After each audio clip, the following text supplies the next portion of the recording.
राज्याचे उपमुख्यमंत्री एकनाथ शिंदे आपल्यावर आहेत। शिंदे साहेब, कशा प्रकारचं वातावरण आहे, काय सांगाल, किती उत्साह आहे? उत्साह आपण पाहताय आणि दरवर्षी गणिक हा उत्साह वाढत असतो आणि म्हणून गुढीपाडव्याच्या आणि हिंदच्या सर्व ठाणेकरांना, महाराष्ट्रातल्या जनतेला मनापासून शुभेच्छा देतो। ही गुढी आनंदाची आहे,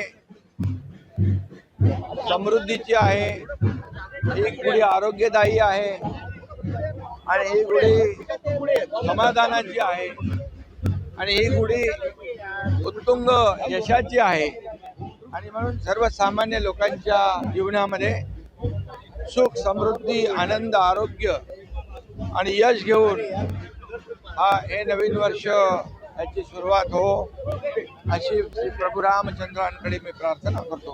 विकास काटे, साम टीव्ही न्यूज, ठाणे।